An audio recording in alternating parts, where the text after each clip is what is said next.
Einen wunderschönen guten Tag und herzlich willkommen zu einem neuen YouTube-Video von uns. Heute geht es wieder um ein Auto aus den 90er Jahren, Audi V8. Den schauen wir uns heute zusammen einmal an. Ich bin ja eher mehr so der Fan von den Autos aus den älteren Generationen und wir dürfen das Auto wieder vom Autohaus Sitzmann vorstellen, was lustig war, was ich vorhin schon mit den Jungs drüber geredet hatte.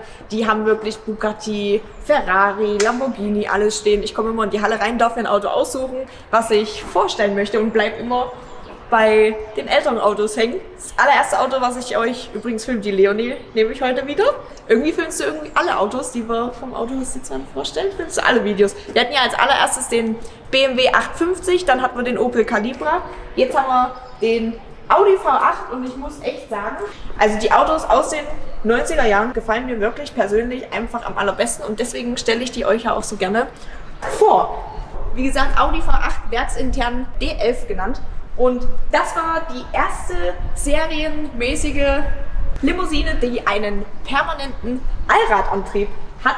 Allererste, was ich an dem Auto richtig cool finde, ist, damals haben die Hersteller noch richtig Wert auf Qualität noch gelegt und auch, dass die Karossen einem nicht unter dem Po wegrosten. Die Karosse ist komplett voll verzinkt, was ich auch richtig gut finde. Ein Kumpel von mir hatte auch schon mal ein Audi V8, der hatte Probleme mit den Wagenheberaufnahmen, dass die mal ein bisschen angefangen haben zu rosten. Aber ansonsten, bei dem Modell jetzt wirklich, könnt ihr mal herkommen, hier seht ihr gar nichts. Das Auto befindet sich wirklich in einem guten Zustand, kein Rost, auch wenn wir jetzt hier vorne mal schauen, das war mal ein Auto, was auch eine Zeit lang mal in einem Museum stand. Hier seht ihr wirklich, das Auto sieht auch vom Lack her echt top aus. Audi V8, da gibt es immer mal ein paar Leute, die dann sagen, ja, der ähnelt immer ziemlich sehr den Audi 100 und den Audi 200. Ich finde trotzdem, der Audi V8 ist ein Auto für sich, ist ein schönes, klassisches Fahrzeug aus den 90er Jahren, gefällt mir persönlich ziemlich gut, ist ein richtig, finde ich jetzt schon, langes Auto für mich, kleine Person. Den gab es aber übrigens auch noch als Langversion und was bei dem Auto ganz besonders ist, kommt mal mit, das gibt es nämlich so auch nicht nochmal, ist auch einzigartig. Ihr seht es jetzt wahrscheinlich nicht genau, aber hier, dieses Modell hat eine UFO-Bremse, nennt sich das. Das ist eine innenumfassende Bremsscheibe und die Bremszange fasst von innen an die Bremsscheibe und ja, das war damals eine einzigartige Innovation und war ziemlich aufwendig zu reparieren und dementsprechend auch ziemlich teuer. Was auch besonders ist jetzt noch an dem Auto, der hat die ausgestellten Kotflügel. Genau. Oder was ich richtig cool finde, ist wirklich einfach diese Form von dem Auto. Ich mag einfach geradlinige, schöne, kantige Form. Da können wir uns auch gleich mal das Heck anschauen. Ich finde es einfach geil. Also ich weiß, es hat jeder einen anderen Geschmack, aber ich mag einfach die schönen, geradlinigen Formen von einem Auto. Das gefällt mir einfach besonders gut. Auch hier die roten Rückleuchten, die komplett rot sind. Blinken tun sie orange, das kann ich euch auch gleich mal zeigen. Und ich würde sagen, wenn wir jetzt gerade einmal hier hinten am Heck stehen, das Auto ist noch warm, wir hatten das vorher warm gefahren. Ich mache euch den jetzt mal an und dann können wir mal reinhören, wie sich der V8 anhört und dann switchen wir direkt in den Motorraum.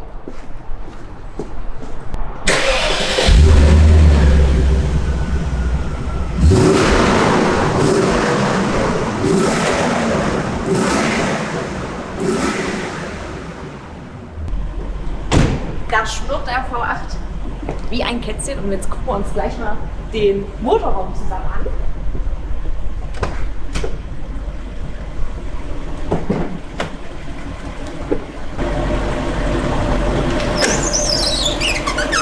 Hier haben wir ihn, unseren V8, 4,2 Liter, haben wir hier auch nochmal schön stehen. 32 Ventile haben wir, 4 oben liegende Nockenwellen, 280 PS mit 400 Newtonmeter und der Motor läuft wirklich, könnt ihr mal herkommen, der läuft wirklich richtig ruhig. Wir durften vorhin schon mal eine Runde fahren, also das ist wirklich ein sehr angenehmes Fahren mit dem Motor, das ist echt richtig klasse. Auch hier innen, wenn wir uns die Dome anschauen, der ist jetzt Baujahr 91, das schaut wirklich alles richtig, perfekten, richtig guten sauber. Zustand aus. Also kann man wirklich nicht meckern. Auch die Schrauben hier von den Kotflügeln schauen auch alle noch ungeöffnet aus. Also wirklich Da kann man nicht meckern. Für Baujahr 91 schaut das Auto wirklich noch richtig gut gepflegt aus. Was ich vorhin auch noch gesehen hatte, das kleine Lämpchen. Aber das geht leider nicht. Den V8 gab es nicht nur als 4,2 Liter V8, sondern auch als 6,3 Liter V8 mit 250 PS und 340 Newtonmeter mit einem 5-Gang-Schaltgetriebe und ab 1992 gab es ihn auch als 6-Gang-Schaltgetriebe. Und ja, ich würde sagen, Leonie, schauen wir uns mal den Innenraum an. Das ist krass, wie groß der Innenraum ist, oder? Ja. Leonie sitzt jetzt gerade auf der Rückbank und ich habe gesagt, naja, vielleicht filmst du einfach nach vorne, weil hier ist so viel Platz in dem Auto und schaut euch mal bitte diesen krassen Innenraum an. Wir haben hier eine dunkelblaue, komplette Lederausstattung. Das schaut richtig, richtig geil aus. Damals haben sich die Leute noch richtig was getraut. Wir haben nämlich auch dunkelblaue Türverkleidungen mit Holzoptik. Das komplette Armaturenbrett ist dunkelblau und sogar mit dunkelblauem Teppich. Also damals haben sich die Leute echt noch richtig was getraut, beziehungsweise damals konntest du auch noch richtig viel konfigurieren, weil wenn du heute jetzt was konfigurierst und wählst zum Beispiel, ich hatte mir mal so aus Spaß ein M4 konfiguriert, wenn du dir dann ein bestimmtes Paket dazu buchst oder dazu konfigurierst, fällt ein anderes wieder weg. Also ich glaube, so geile Farben im Innenraum und außen, doch jetzt außen kommen jetzt langsam wieder geile Farben, aber so im Innenraum so krass wie damals, ob das nochmal kommt. Wir haben hier einmal eine 4-Gang-Automatik. Hier damals haben sie auch hingeschrieben, beim Einlegen einer Fahrstufe bei stehendem Fahrzeug bitte Fußbremse betätigen. Unseren Umsteller für die Automatik, da können wir einmal wählen zwischen Sport, Ökonomie oder manuell. Das Auto hat jetzt, schaut es euch bitte an, das, wie gesagt, Baujahr 91, hat jetzt 78.441 Kilometer erst runter und befindet sich innen wie außen in einem echt super Zustand. Die Sitze sind wirklich hier auch noch in einem guten Zustand. Manchmal hat man ja das Problem, dass die Sitzflächen oder die Sitzwangen dann doch schon mal abgenutzt oder dass sie Löcher haben oder dann doch mal, wenn man vielleicht ein Kurzstreckenfahrer ist, dann durchs häufige Ein- und Aussteigen dann doch mal Risse haben. Aber das Auto hier befindet sich wirklich in einem guten Zustand. Schaut mal, selbst jetzt bei den Scharnieren ist auch noch das Wachs drauf und das sieht wirklich alles aus wie noch Außenladen. Ist jetzt zwar noch ein bisschen dreckig, aber kein Rost, gar nichts. Also das ist wirklich noch richtige Qualität. Selbst die Einstiegsleisten hier sind auch in dunkelblau. Ist wirklich einfach alles dunkelblau. Teppich dunkelblau, Fußmatten dunkelblau, Armaturenbrett dunkelblau, die Türdichtung ist auch dunkelblau, Lenkrad ist blau, alles ist blau. Das ist wirklich richtig cool, 90er-Jahre-Style. Was auch bei dem Fahrzeug sehr interessant ist, hier haben wir echt noch mega viele Sachen. Bei vielen ist es ja meistens immer nicht dabei oder geht leider verloren. Hier haben wir eine Audi Mobilitätskarte mit Ersatzschlüssel. Dann haben wir hier noch, was richtig cool ist. Und jetzt schaut euch das mal bitte an. 24. September 1991. Hier hast du wirklich noch schön das Checkheft, wann was gemacht wurde. Als allererstes bei der Audi AG, 19. September 91. Ich finde es eigentlich cool, wenn du wirklich zu deinem Auto so ein schönes Serviceheft noch dazu hast, beziehungsweise wenn es da noch eins gibt. So, dann habt ihr hier einmal die komplette Instrumententafel, alles noch analog. Hier habt ihr eure Tankanzeige, dann haben wir hier einmal die Öltemperatur, den Öldruck, dann haben wir hier noch unsere schöne Uhr. Drehen wir eine Runde, Leonie? Ja. Man merkt auf jeden Fall schon, ich bin ja vorhin schon einmal gefahren, wenn du langsam und chillig fahren willst, du merkst wirklich gar nichts vom Motor. Der läuft so schön ruhig, der V8. Und wenn du mal ein bisschen zügiger fahren willst, drückst du einfach aufs Gas. Und ich meine, erst Baujahr 91. Ich finde, die Beschleunigung ist trotzdem krass und man muss ja sich auch in die damalige Zeit mal versetzen. Für 91 war das schon eine Hausnummer. Und vor allen Dingen permanenter Allradantrieb. Oh, hier haben wir eine Gans, die gerade. Guck mal. Hier haben wir jetzt gerade eine Gans. 2 Gänse, die wir mal kurz über die Straße lassen müssen. Na komm. Lasst euch Zeit. Ja. Wie gesagt, für 91 oder Leonie, was sagst du? Geht richtig gut. Also für 91 kannst du da echt nichts sagen. Der schiebt dich ordentlich nach vorne. Vor allen Dingen, du musst ja bedenken, das ist eine Reiselimousine. Er hat, glaube ich, ein Leergewicht von 1710 Kilogramm. Also dafür kannst du echt nicht meckern. Und da schiebt der 4,2 Liter dich schon ordentlich nach vorne. Und der liegt halt auch schön auf der Straße. Also es macht echt Spaß, mit dem Auto zu fahren. Können jetzt auch chillig, schönes Wetter heute. Könnte man mal direkt irgendwo schön entspannt in Urlaub fahren. Und du hast ja auch wirklich mega viel Platz hier drin in dem Auto. Es fährt sich entspannt, es fährt sich schön ruhig. Ich finde, Fahrkomfort ist hervorragend. Also macht echt Spaß. Ich feiere einfach mehr diese alten Autos, die auch wirklich noch ihren Charme und Charakter haben. Damals schöne V8, 4,2 Liter. Tipptopp. Was brauchst du mehr als ein V8?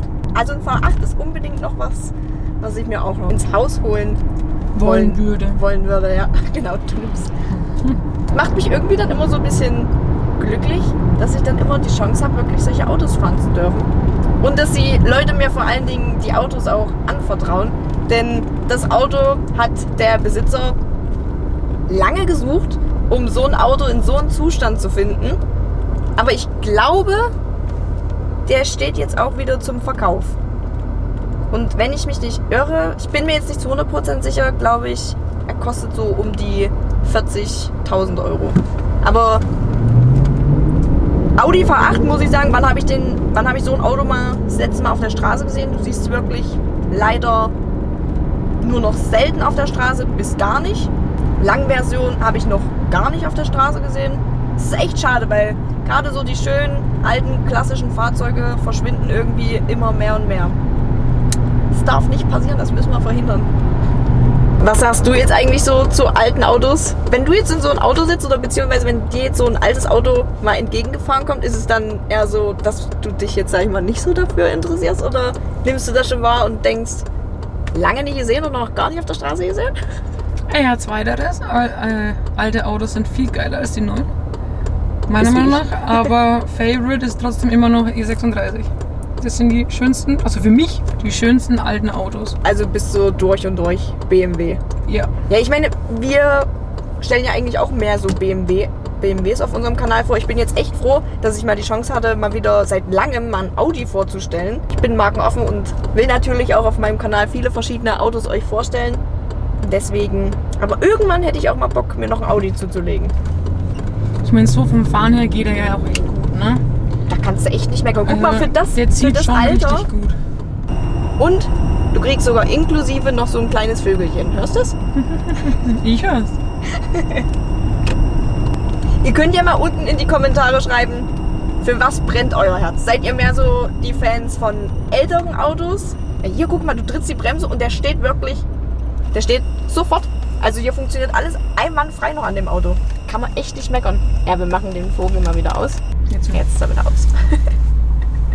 Ihr könnt gerne mal unten in die Kommentare schreiben, was ihr so gerne mögt. Also seid ihr eher mehr Fans von den jüngeren Modellen oder auch eher mehr Fans von den älteren Modellen? Sollen wir uns mehr daran orientieren, euch die älteren vorzustellen, so wie wir das gerade aktuell machen? Wir wollen natürlich auch gerne neue Fahrzeuge euch zeigen, aber aktuell ist es irgendwie immer ziemlich schwierig, da an die Hersteller ranzukommen. Also ich habe da schon mal nachgefragt, aber irgendwie ist schwierig, da mal neue Autos vorzustellen, was ich jetzt nicht unbedingt schlimm finde, da ich eher mehr so zu den älteren Modellen tendiere.